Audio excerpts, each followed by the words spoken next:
gibt es eine feine Kürbissuppe. Heute machen wir eine feine Kürbissuppe. Was braucht es da so für Zutaten? Also da braucht man halt natürlich Kürbis, oder? Butter zum Anbraten, ein bisschen Creme fraiche für den Schluss, der gibt eine gewisse Cremigkeit. Wir haben Gemüsebouillon, Herdöpfelgewürz, Pfeffer, ein bisschen Kürbiskern, ein bisschen Kürbisöl, optional, aber es lohnt sich auch. Sehr gut. Gut, dann legen wir gleich los, oder? Mit Kürbisschneiden. Kürbisschneiden ist da eine Herausforderung. Wobei, ich nehme hier die Kürbissorte, Butternut. Die geht es wirklich am einfachsten und am besten zum Schneiden. Ich nehme gerne die Butternut, das ist eine der wenigen Kürbissorten, die man wirklich so schön schälen kann.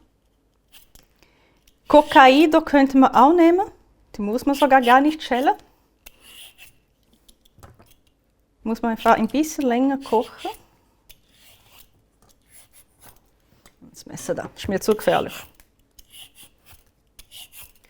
Geht wirklich gut. Sie eignet sich sehr gut für Suppe, es hat genug Aroma. Könnte man aber auch noch für eine Gratin nehmen. Für Verschiedenes, aber heute machen wir halt Suppe.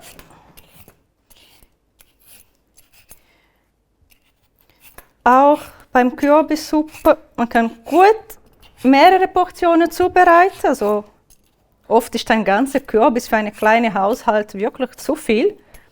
Aber man kann trotzdem alles machen. Viel zubereiten, auch einfrieren. Könnt auch heiß abfüllen, die andere Möglichkeit. Aber da bitte die Gläser richtig gut sterilisieren.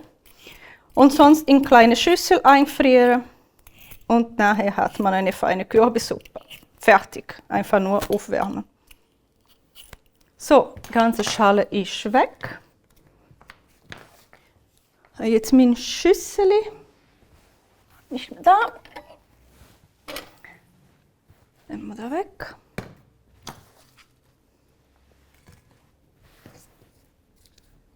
Gut. Dann bitte aufpassen, kein Finger wegschneiden, aber trotzdem ein gutes Messer nehmen. Man denkt teilweise, ja, ein Messer, das nicht so gut schneidet, ist das Risiko kleiner, aber es stimmt gar nicht. Weil dann muss man so immer blöde Bewegungen machen und man schneidet sich doch.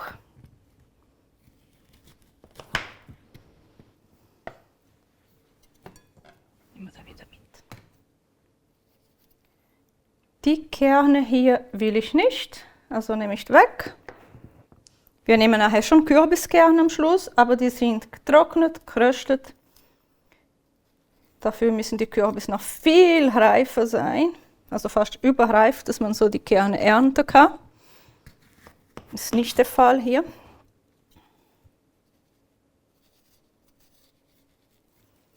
So.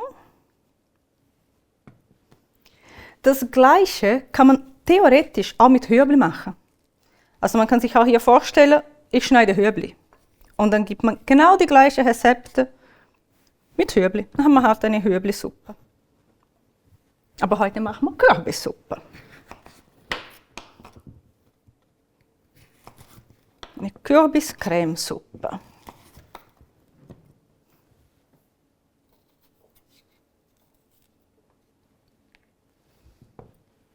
Ich kriege schon orange Finger und das ist super, das ist ein gutes Zeichen.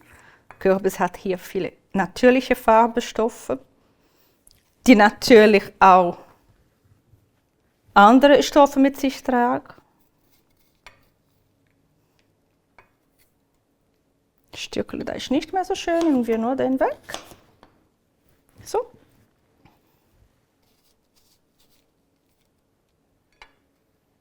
Geht gut, auch mit dem grossen Messer. Alle Finger sind noch dran. Und jetzt hier, je kleiner ich schneide, desto schneller wird das Ganze fertig. Da muss man wieder Kompromiss eingehen. Will ich Zeit jetzt brauchen zum Schneiden? Je kleiner ich schneide, desto länger geht's. Oder will ich nachher mehr Zeit brauchen zum Kochen? Dann schneidet man so halb klein. Dann verlieren wir hier nicht viel Zeit. Und nachher beim Kochen geht es auch nicht so lang. Aber wie ich so praktisch finde in der Küche, nachher kocht die Suppe, hat man Zeit wieder zum Aufräumen, kurz abwaschen, alles wieder weg. Kann man einfach die Kürbissuppe nehmen, servieren und auch genießen, oder? Nicht, dass die anderen schon am Essen sind und wir noch am Aufräumen.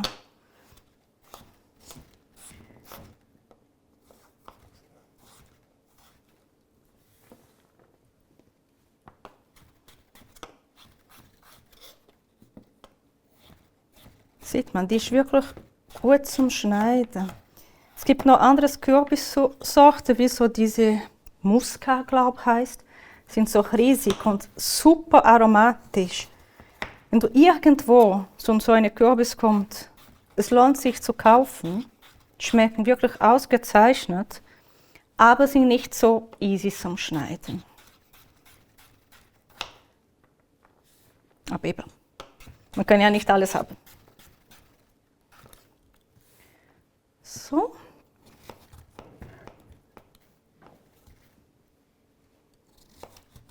Habe ich jetzt gelobt, jetzt kommt ein Stück, der ein bisschen härter ist.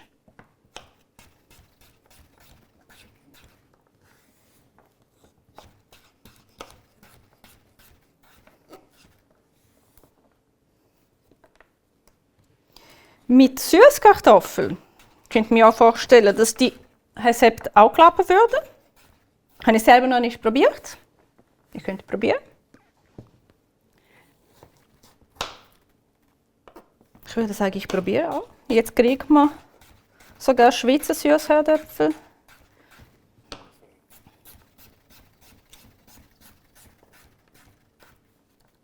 So ein Schnäpsel, Schnäpsel, Schnäpsel.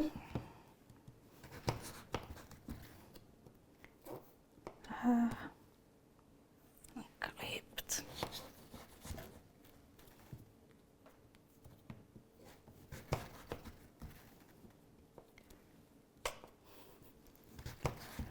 Das Reden nicht vergessen. Ich bin so voll konzentriert. Ich will jetzt nicht doch ein Stück Finger abschneiden, wenn ich schon so lobe, dass das Messer gut schneidet. Soll das Messer natürlich nur die Kürbis treffen. Ne?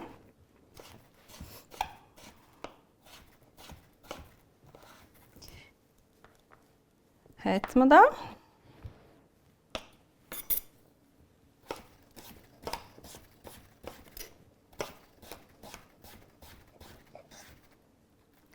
Wenn ich jetzt auch eine große Kürbis hätte, sag mal so, noch größer als die, könnte ich hier schneiden, die ganze Kürbis in Stück, so portionieren, die Würfel schon, und dann kann ich nachher auch selber entscheiden, was will ich jetzt machen. Will ich eine Suppe machen? Will ich eine Kürbisgratin machen? Will ich einfach Kürbis so in Butter angebraten machen? Will ich Ofenkürbis machen? Es gibt so viele verschiedene Varianten. Und ich hätte schon die Portion vorgeschnitten. Weil, ob man die ganze Kürbis schneidet oder nur ein Teil, braucht man nicht viel länger, aber zum immer vom Null anfangen schon. Kann man gleich beim Schneiden, hat man Zeit zum Überlegen, was könnte ich alles mit dieser Kürbis machen. So, und jetzt ist die Zeit zum Überlegen fertig. Kürbis ist geschnitten. Kommen wir ans Herd.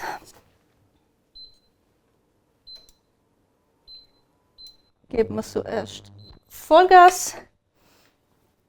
Dann kommt die Butter dazu. Ja, aber ich habe keine Butter jetzt zu Hause. Okay, nehmen wir Olivenöl. Nehmen wir Rapsöl. Die Butter gibt natürlich eine feine, buttrige Note. Und das passt ganz gut zu der nussigen Kürbis. Das ist fast ein Kuchenbacken. Mit Butter und Kürbis. Da haben wir nussige Noten und butterige Noten. Aber aufpassen, dass nicht anbrennt. Ein bisschen weniger. Jawohl.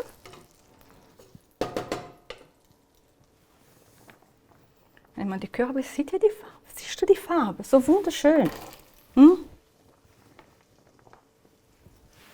Da haben wir alles nachher in die Suppe. Die Karotin haben wir hier.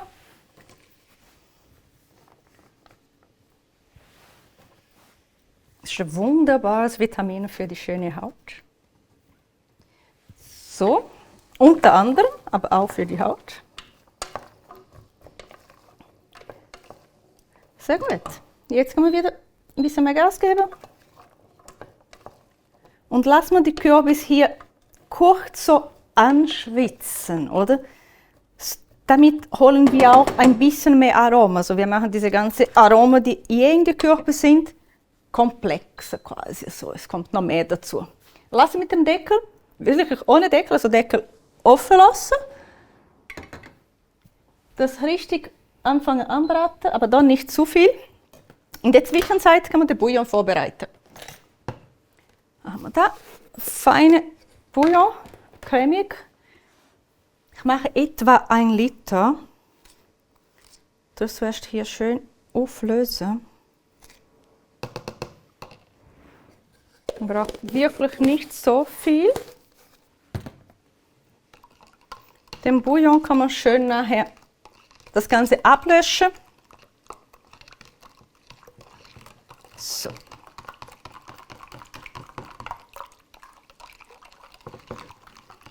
So, gut, es löst sich ganz gut auf.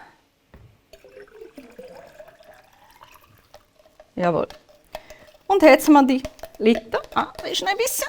Nichts verlieren.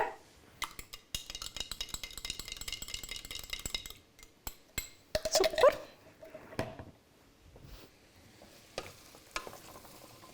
Rühren, rühren, rühren.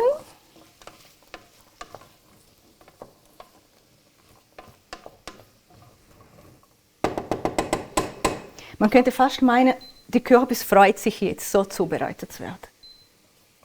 Es glänzt wunderbar. Es fängt schon ein bisschen an zu riechen. Vorher riecht Kürbis nicht wirklich so intensiv, oder? Ich habe auch schon gehört, dass ein langweiliger Gemüse ist. Das stimmt gar nicht, es ist schon vielfältig, man kann so viel machen mit Kürbis. Und es ist auch so ergiebig, auch wenn man selber Kürbis pflanzt, man braucht so wenig und hat so viel. So, das hat man jetzt. Wie gesagt, ich will nicht zu lang machen, sie soll die Aroma abgeben, aber nicht extrem, sie soll hier nicht kochen, erst dann in Bouillon. Nehmen wir ein bisschen. Schön rühren. Und jetzt gehe ich wirklich mit diesem Holzlöffel wirklich am Boden so. Wenn etwas angebrannt ist von der Butter, genau das will ich wegnehmen. Da kennt man viel, wenn man Fleisch anbratet, aber mit dem Gemüse ist genau das Gleiche. Also diese Zuckermoleküle hier an der Oberfläche, die sind auch schon ein bisschen karamellisiert. Und diese Note will ich nachher in meine Suppe haben. Nochmal Bouillon. Rest hier noch. Jawohl. Das ganze Liter ist drin.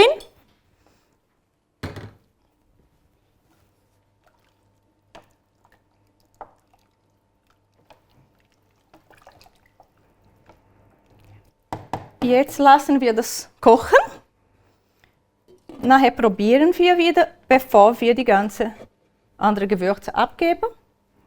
Also sogar die richtige Kochlöffel für die Pfanne, kann man auch schön da einstecken. Und jetzt warten wir, bis es ein bisschen kocht. Es kocht, es riecht nach Kürbis. Jawohl. Wir können probieren jetzt pürieren. Abstellen. Sieht man vielleicht, wie schön die ganze Soße auch die Farbe angenommen hat. Wieder hier nichts verloren, ist alles noch drin. Probieren wir da. Ich mache mit dem Bamix, da kann man wirklich super gut und schnell purieren. Geht natürlich auch mit einem anderen Mixer, braucht vielleicht nur ein bisschen länger. Man muss nicht noch eine andere Schüssel dreckig machen. Es geht wirklich sehr gut in die Pfanne. Einfach aufpassen, bitte nicht den Mixer in Bewegung hochnehmen. Es gibt eine Sauerei dann. Also, ist wirklich super. Schön war's. Wenn ich jetzt eine Kürbiscreme gern hätte, würde ich einfach weniger Bouillon nehmen oder länger einkochen lassen mit offenem Deckel. Aber das will ich nicht. Dann habe ich das so. Jetzt kommt der Crème fraîche. Oder weißt du was? Probieren wir es zuerst. Ich kann der Crème fraîche auch erst am Schluss kommen. Immer probieren. Immer, immer, immer.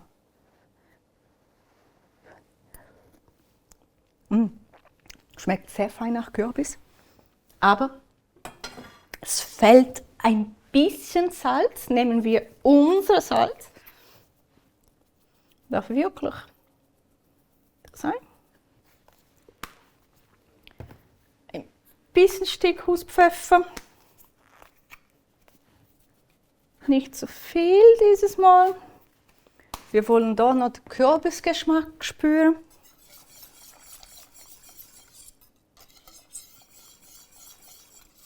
Wenn ich jetzt trotzdem das cremige will, das quasi dickflüssige will, kann ich einfach nochmal auf dem Herd. Jetzt kommt der Crème fraîche.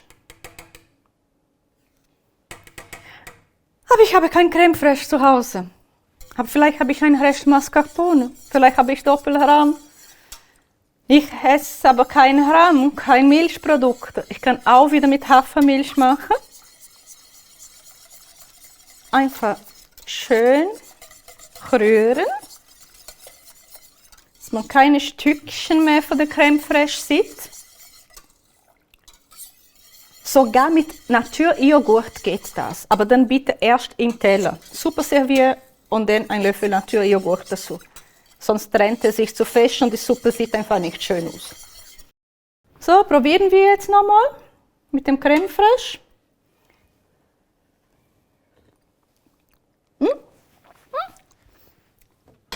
Ist fast perfekt. Nehmen wir jetzt noch ein bisschen Curry dazu, wenn man gern hat. Ich finde, es passt hier zu dem Kürbissuppe. Nicht so viel. Die Leute müssen nicht sofort merken, oh, da ist Curry drin. Aber es gibt so eine Komplexität auch der Aromen. Rühren, rühren.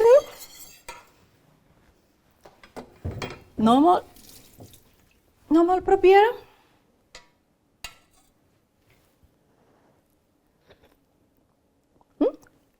Jetzt darf der Stedi kommen zum Probieren. Jetzt ist gut. So, wir haben die Suppe. Kann man jetzt probieren? Bist du soweit? Ich bin ja. soweit.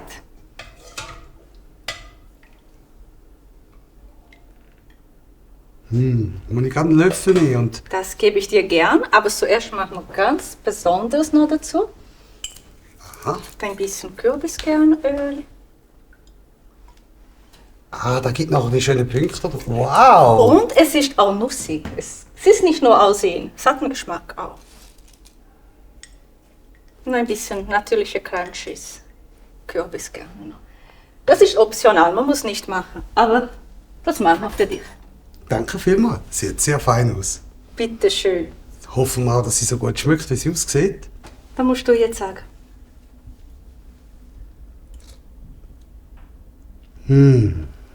Fantastische Kürbissuppe. Danke vielmals. Sensationell. Gerne.